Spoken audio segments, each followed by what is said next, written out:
안녕하세요. 이번 시간에는 과학기술 분야의 글읽기에 대해서 배워보겠습니다. 자, 과학기술 분야의 글에는 이런 것들이 있겠죠. 여러분이 어려워하는, 비문학에서 어려워하는 지문이 바로 과학기술 분야일 텐데요. 자, 그럼 이런 글을 읽을 때는 어떻게 해야 되냐? 용어나 개념을 정확하게 파악하는 것이 좋습니다. 내가 상식이 있어서 그 용어나 개념에 대해서 이미 알고 있으면 참 좋겠지만, 그걸 모를 때는 앞뒤 문장이나 문단을 통해서 그 개념을 이해하도록 노력해야 되고요. 읽을 때 제일 먼저 여기서 서술 대상이 뭔지, 그러니까 화제가 뭔지에 대해서 파악하고, 그리고 그 원인과 결과, 인과관계를 잘 파악해야 됩니다. 그리고 사용된 자료들을 잘 분석해야 되겠죠. 자, 인류 역사와 함께한 질병, 결핵에 대한 글입니다.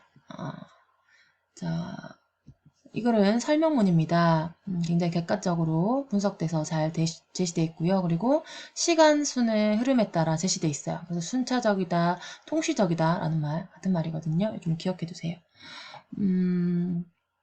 여기 보면 이제 과학 지문이다 보니까 과학기술 용어가 진짜 많이 나와요. 이런 용어들 좀 이해해 두시면 좋을 것 같고요. 각종 연구자들의 업적이 잘 나와 있습니다. 총 정리하면 이렇게 되는데 그 연구자들의 업적을 잘 정리해 두시고요.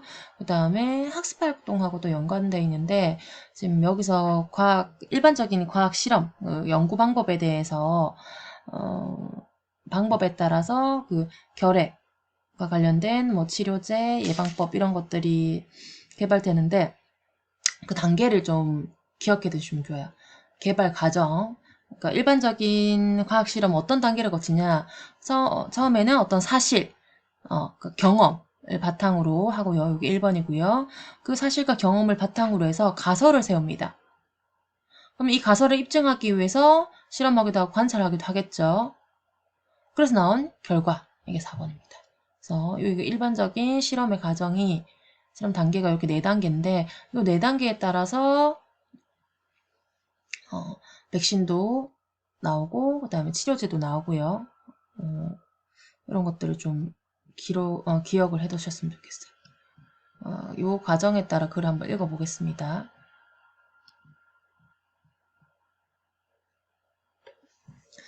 자, 머릿말입니다. 머릿말 이제 결핵이 화제죠. 자, 결핵은 원래 동물에게서 발생한 질병이 사람에게 전파된 인수공통 전염병이다 했습니다. 인수공통 전염병의 의미가 여기 앞에 나와 있죠. 이 단락 전체의 중심 문장은요. 여기 노란색 줄친 거 이겁니다. 결핵은 인류 탄생과 함께 발생한 질병으로 추정된다. 아주 오랜 역사를 지녔다는 건데 그 증거로 수천 년 전의 것으로 짐작되는 사람의 뼈에서 그 흔적이 발견됐고요. 이건 증거고요. 기록들도 있습니다. 이집트 미라에서 결핵 흔적이 있었고 인도인, 중국인들 또 결핵이 나는 기록이 있었고요. 또 그 의학의 아버지죠. 히포크라테스도 폐결핵과 관련된 폐결핵을 가리키는 것으로 보이는 질병을 소개했고 아리스토텔레스도 뭐 결핵에 대한 얘기를 했습니다. 그래서 이런 근거들이 이제 고대 결핵에 관련된 기록이다라고 보는 거죠. 그래서 이 고대라는 말이 있는데 그 뒤에 보면은 근대가 또 나오고요. 그다음에 산업혁명 이후 또 그 위에 뒤에 가면 19세기 이렇게 시간의 흐름에 따라 그러니까 순차적으로 통시적으로 내용이 전개되고 있다는 거 좀 기억해 두시면 좋아요. 자, 그럼 이제 고대의 결핵에 관한 기록은 봤고요. 이제 근대를 보겠습니다. 근대는 핵심 문장이죠. 평인층보다 상류층에서 결핵 환자들이 많이 나타났다. 왜? 상류층은 파티한다고 사교 생활을 하기 때문에 많이 모여 있으니까 전염시킬 확률이 높았기 때문이다. 그래서 근거 나옵니다. 그다음 산업혁명 이후 볼게요. 사람들이 이제 도시로 밀려 들어와요. 도시화되고 산업화가 되죠. 근데 갑자기 그러니까 준비가 안 된 상태에서 사람들이 막 몰려오니까 위생 상태가 불량해요. 그러는 가운데 사람들이 많이 모여 있어요. 더러운 공간에서 너무 많은 사람들이 밀집해서 살게 된 거죠. 산업화 도시화는 대기오염도 동반했고 위생 상태가 엉망이고요. 열악한 노동 조건까지 겪어서 이제는 어때요? 상류층보다 하류층에서 더 유행하는 질병이 되었대요. 지금 결핵의 원인이 되는 근거들이 나왔는데 가장 주된 원인은 바로 위생 상태라는 것을 여기서 알 수 있죠. 실제로 이제 본문 1에서 결핵의 원인이 위생 상태와 관련됐다는 거 체대위기 발견하거든요. 자, 요 2문단하고 3문단은요. 주된 결핵 발생 계층이 서로 다르다는 걸 알 수 있죠. 그리고 그 다른 이유도 나와 있습니다. 자, 그럼 본문 1 보겠습니다. 자, 본문 1, 2, 3은요. 이 본문부터는요, 그 인물들이 많이 나와요. 각종 과학자들이 나오는데, 그 과학자들의 이름과 업적을 좀 이해해 두셔야 됩니다. 자, 먼저, 체드윅은, 위생이 감염병 유행의 가장 큰 원인임을 알게 됐대요. 그 전까지는 그 사람들이 위생 관념이 없었어요. 그래서 수술할 때도 막 손도 안 씻고 수술하고 했는데, 근데 이것 때문에 병이 생겼다는 걸 전혀 몰랐어요. 근데 이제 체드윅이 위생이 가장 중요하다는 거, 결핵의 원인이 된다는 것을 알게 됐고요. 그 다음 비유맹이라는 사람은 결핵으로 사망한 사람의 병터라는 게 병영균이 모여있는 자리를 얘기해요. 그러니까 그 병터를 토끼의 몸에 주입하니까 이게 결핵이 옮기는 질병이라는 걸, 감염병이라는 걸 알게 돼요. 이게 비유맹의 업적입니다. 그리고 이제 코우, 이 사람이 중요한데요. 코우는 결핵의 원인균을 분리냅니다. 여러 가지 그 병원균들 중에서 결핵의 원인균을 분리해내요. 이 원인균을 분리해내고 나니까 그 뒤에 다양한 실험들이 훨씬 더 많이 가능했던 거죠. 그래서 코우는 너무 중요하기 때문에 그 뒤에 문단 두 단락에서 더 다루고 있어요. 그래서 체드윅, 비유맹, 코우의 결핵에 관한 업적이 나왔고요. 자, 이제 코우 보겠습니다. 자, 아까 일반적인 실험의 과정 단계, 4단계를 저 설명했는데요. 이 4단계에 따라서 코우의 원칙에 대해서 좀 설명해 볼게요. 먼저 일반적 과학 실험에서 제일 처음 단계가 사실과 경험을 바탕으로 한다 했죠. 코우는 병에 걸린 쥐의 혈액에서 막대 모양의 미생물을 발견했어요. 이게 경험적 사실이에요.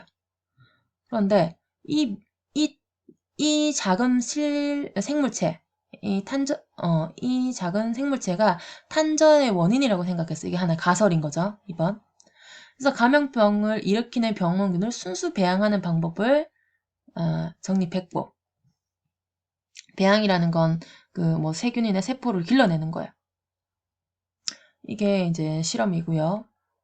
그 다음에 그 실험을 통해서 특정 세균이 특정 감염병의 원인이 된다라는 것을 알게 됐습니다. 그래서 결핵의 원인균도 찾아내게 되는 거죠. 이런 과정이 지금 바로 코우의 4원칙인데 이 코우의 4원칙은 수많은 학자가 특정 감염병의 원인균을 찾아내는 과정의 길잡이 역할을 합니다. 이 코우 4원칙의 의인데요. 지금 여기 4단계를 다시 이게 설명해보면 코우 4원칙인데요. 병원균은 질병을 앓고 있는 환자나 동물에게서 반드시 발견되어야 된다. 그렇죠? 그 다음에 이 병원균을 질병을 앓고 있는 환자나 동물에게서 순수 배양법에 따라 분리한다. 그러니까 그리고 분리된 병원균을 건강한 실험 동물에게 접종하면 동일한 질병을 일으켜야 된다. 그러니까 배양된 병원균을 실험체에게 주입하게 되면 당연히 그 질병이 일어나야 되겠죠. 그래서 배양했던 원인균이 질병의 원인이라는 것을 입증하려고 합니다. 그리고 이걸 또 확실하게 하기 위해서 더 확실히 입증하기 위해서 그 실험체가 이제 감염됐잖아요. 그러면 거기에 동일한 변형균이 나야 될 거죠. 그걸 다시 분리 배양을 해봅니다. 이런 과정을 거쳐서 실험을 합니다. 이렇게 결핵의 원인균을 찾은 코어는 앞단락을 이제 요약한 거죠. 이제 원인균을 찾아냈는데 이제 치료제를 개발하려고 했던 거예요. 그래서 투베르쿨린을 제조했는데 근데 치료 효과를 볼 수 없었어요. 그러니까 치료제는 개발 못했다는 거죠. 하지만 이 투베르쿨린은 오늘 나왔대요. 결핵 진단에 이용되고는 있어요.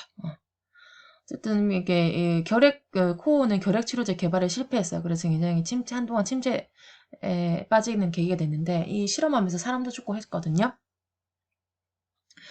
하지만 그 코어는 세균에 의한 감염 질환은 물론 말라리아를 비롯한 열대 질병 연구에 큰 핵을 그렸어요. 코어에 대한 글쓴이의 어떤 긍정적 평가가 나와 있습니다. 그래서 요단락에서는 결핵의 원인균을 찾았으나 치료제 개발에 실패한 코어에 대해서 나와 있습니다. 자, 본문 2는요. 이제 원인균을 찾아냈으니까 이제 백신, 예방에 대한 얘기가 나오거든요. 그걸 누가 했냐? 칼메트와 게랭이 합니다. 자, 여기 첫 문장이 중심 문장이 나오죠. 백신을 개발함으로써 결핵 예방의 길을 텄다. 나머지는 다 근거입니다. 그러면 칼메트와 게랭은 어떤 과정을 거쳐서 이 백신을 개발하게 됐느냐? 자, 우두를 앓으면 치명적인 천연두가 예방되는 것처럼 이게 어떤 경험적 사실이에요. 이게 사람들이 알고 있는 사실이죠. 그 우두는 소의 천연두인데요.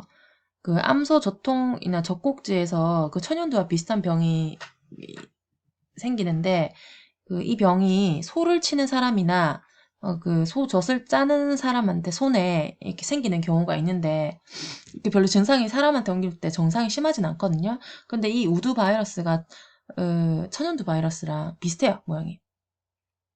그러니까 우두는 천연두의 그 약한 버전이라고 보면 되고 하나의 예방 백신이라고 볼 수 있겠죠. 그러니까 이런 경험적 사실을 통해서 이 사람 하나의 가설을 세웁니다. 소 결핵을 가볍게 앓으면 사람 결핵이 예방되지 않을까 하는 거죠. 이게 가설이죠. 그런데 이제 소 결핵균을 그대로 주입하게 되면은 이것도 독성이 있으니까 실험하다가 사람 죽겠죠. 그래서 독성을 줄입니다. 그래서 수대에 걸쳐서 그래서 계속 배양을 해요. 그 병원균을 독성을 줄이는 병원균을 계속 배양해내는데 그래서 결과적으로 독성을 완전히 제거한 소결핵균을 배양해내고 이것이 오늘날의 BCG, 그러니까 예방 백신이 된 거죠. 이게 실험 결과입니다. 자, 여기까지가 본문입니다. 자, 그러면 뒷단락은 다음 영상에서 이어서 하겠습니다.